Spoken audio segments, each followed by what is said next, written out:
तुम्हाला पण छान छान साड्या नेसायच्या आहेत, साडीमध्ये छान सुंदर दिसायचं आहे, पण साडी नेसल्यानंतर नेहमी काहीतरी राहते असंच वाटतंय ना. साडी मग महागातली असू दे, 2-2 हजार रुपयाचे ब्लाऊज शिवून घेतलेले असू देत, पण जेव्हा साडी नेसून आरशासमोर उभारतोय तेव्हा नेमकं असं वाटतं की काहीतरी चुकतंय. ह्या व्हिडिओमध्ये सांगितलेल्या मिस्टेक्स तुम्ही नक्कीच करत असणार आहे, तर तुम्ही सुद्धा ह्या फेजमध्ये असाल तर चला आजच्या व्हिडिओमध्ये मी तुम्हाला ह्या सगळ्या मिस्टेक्स सांगणार आहे. जर तुम्ही त्या अवॉइड केल्या तर साडीचा लुक तुम्हाला अगदी मस्त इलेगंट दिसेल. मग तुमची साडी साधी असू दे किंवा महागातली असू दे, ब्लाऊज साधा असू दे किंवा अगदी महागातला असू दे, तुम्हाला सुंदर आणि मस्त लुक तर मिळणारच. चला व्हिडिओला सुरुवात करूया. आता सगळ्यात पहिली मिस्टेक काय होते माहितीये, चुकीचा ब्लाऊजचा गळा शिवणे. मग तो पुढचा असू दे किंवा मागचा असू दे. आजच्या व्हिडिओमध्ये मी तुम्हाला समोरच्या गळ्याबद्दल तुम्हाला माहिती देणार आहे. जर तुमची बस्ट एरिया मोठी असेल तर तुम्ही चुकूनही राऊंड शेपचा गळा ठेवायचा नाही किंवा यू शेपचा गळा अजिबात ठेवायचा नाही. त्याने काय होतं ते सांगते. जेव्हा तुमचा बस्ट एरिया मोठा असतो किंवा तुम्हाला बस्ट एरिया तुमचा हायलाईट करायचा नसेल आणि जर तुम्ही त्यावेळी यू कट किंवा राऊंड शेपचा जर नेकलाईन ठेवली तर सगळं अटेन्शन तुमच्या बस्ट एरियाकडे जाणार आहे, कारण त्यामुळे त्या कटमुळे तुमचा बस्ट एरिया जास्त हायलाईट होतो.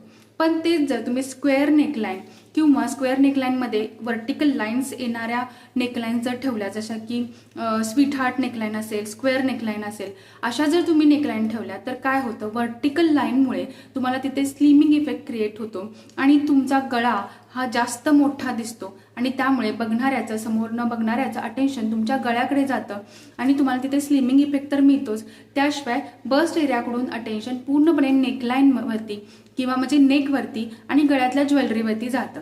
त्यामुळे त्या अतिशय सुंदर लुक येतो. तुम्ही सुद्धा कधी तर बघितलं असेल आरशामध्ये, स्क्वेअर नेकलाईन एकदा घालून बघा आणि राऊंड नेकलाईनचा एकदा ब्लाऊज घालून बघा, तुमचं अटेन्शन कुठे जाते. ही मिस्टेक जर तुम्ही करत असाल तर ती तुम्ही नक्कीच अवॉइड करायला पाहिजे. आता दुसरी मिस्टेक तुम्ही ही करताय ती म्हणजे ब्लाऊजला चुकीची स्लीव शिवून घ्यायची. आता तुमचे दंड मोठे असतील समजा, तर तुम्ही त्यावेळेस मेघाबाई अजिबात शिवली नाही पाहिजे. त्यामुळे काय होतं की तुमच्या दंडाचा पूर्णपणे भाग, जो फुगीर भाग आहे तो विजिबल होतो. त्यातल्या त्यात काही बायकांना सवय असते की ब्लाऊज अगदीच फिट्ट शिवायची, स्लीव्ज अगदीच फिट्ट शिवायची. जर तुम्ही मेघाबाई फिट्ट शिवली तर ते अजूनच दिसायला व्यवस्थित दिसत नाही. त्यामुळे तुम्ही मेघाबाई अजिबात शिवायची नाहीये. त्याऐवजी तुम्ही डायरेक्टली स्लीवलेस ब्लाऊज शिवू शकता. आणि स्लीवलेस पण कसा शिवायचा की ते थोडंसं ब्रॉड असेल असा शिवायचा, त्यामुळे तुम्हाला बॅलन्स लुक क्रिएट होईल. त्याऐवजी तुम्ही फुल लेंथवाले जे स्लीव्ज आहेत ते शिवू शकता, ज्याच्यामध्ये फुल स्लीव्ज येते, 3/4 स्लीव्ज येते, एल्बो स्लीव्ज येते. ह्याच्यामुळे काय होतं की तुमचा जो दंडाचा भाग आहे तो लांब असा दिसतो, कारण तेवढं कापड ते कव्हर होतं ब्लाऊजचं आणि त्यामुळे तो एकदम लांब असा दिसतो. लांब दिसल्यामुळे काय होतं की तुमचा स्लिमिंग इफेक्ट क्रिएट होतो. ते जर तुम्ही शॉर्ट बाही ठेवली आणि तुमचा दंड मोठा असेल आणि त्यातल्या त्यात फिटिंगला असेल तर मात्र तिथं ब्रेक झाल्यामुळे तो शॉर्ट दिसतो आणि दंडाचा जास्त फुगीर भाग सुद्धा जास्त बाहेर आल्यासारखा दिसतो. त्यासोबतच्या छोट्या आपल्या फुग्याच्या बाही असतात त्या सुद्धा तुम्ही अवॉइड करायला पाहिजे. जर अशा प्रकारच्या स्लीव्ज जर तुम्ही ठेवत असाल शॉर्ट आणि फुगीर, तर त्यामुळे तुमच्या व्हॉल्यूम आणखी ॲड होणार आहे दंडावरती आणि तुमचे नसलेले दंड सुद्धा जाड दिसणार किंवा ऑलरेडी दंड जाड असतील तर ते अजून जास्त जाड दिसणार. त्यामुळे अशा प्रकारच्या बाही सुद्धा तुम्ही अवॉइड करायला पाहिजेत. ही मिस्टेक जर तुम्ही करत असाल तर त्याच्याऐवजी 3/4 आणि एल्बो लेंथपर्यंत मिळणाऱ्या ज्या अतिशय सुंदर सुंदर डिझाईन्स आहेत त्या तुम्ही करू शकता. त्यामुळे सुद्धा तुम्हाला स्लिमिंग इफेक्ट क्रिएट होतो, त्यासोबत एक स्टायलिश लुक सुद्धा क्रिएट होतो. आता ह्याबरोबरच अजून एक तिसरी मिस्टेक ही होते ती म्हणजे ब्लाऊज अतिशय फिट शिवून घेतात काही बायका. आता ह्याच्यामुळे काय होतं की तुमचा जो फॅटचा पार्ट आहे, आता समजा तुम्ही कमरेमध्ये जास्त तुम्ही फिटिंगचा ब्लाऊज शिवून घेतला तर पार्टीचा भाग बघा अक्षरशः काही बायकांचा बाहेर पडत असतो. तर आपण कोणालाही बॉडी शेमिंग करत नाही आहोत, पण काही चुका होतात त्या आपण दाखवण्याचा आणि सांगण्याचा प्रयत्न करतोय, ज्या जर आपण अवॉइड केल्या तर आपल्याला साडीमध्येच कम्फर्टेबल आणि त्यासोबतच इलिगंट लुक सुद्धा करता येईल. आता इथे काय करायचं आहे आपल्याला की परफेक्ट मापाचं ब्लाऊज शिवून घ्यायचं आहे. मी बऱ्याचशाच व्हिडिओमध्ये तुम्हाला सांगितलंय की परफेक्ट मापासाठी शक्यतो अंगावरचं माप द्या, कारण आपण ब्लाउजेस मापासाठी देतो आणि ते कधीतरी वर्षभरापूर्वी करून घेतलेले असतात, मग त्याचं फिटिंग तितकं व्यवस्थित येत नाही.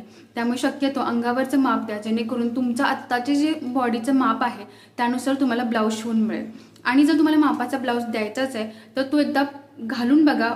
त्यावेळी ज्यावेळेस तुम्हाला द्यायचा आहे त्यावेळी जर तुम्हाला व्यवस्थित बसत असेल अगदी दंडात छातीत तर तुम्ही तो ब्लाऊज देऊ शकता.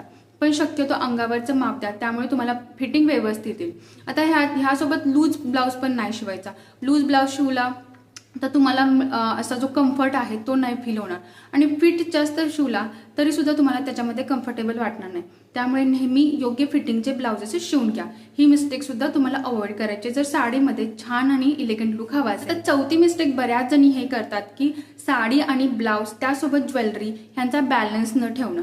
त्याच्यामुळे काय होतं की साडी एकीकडे, ब्लाऊजचा कलर एकीकडे आणि त्याच्यावरती अगदी वेगळीच ज्वेलरी. त्याच्यामुळे अतिशय चुकीचा लुक दिसतो, अजिबात इलेगंट आणि स्टायलिश वाटत नाही. काही जण बायका तर काय करतात, अतिशय भरमसाठ ज्वेलरी घालून ठेवतात काही साड्यांमध्ये.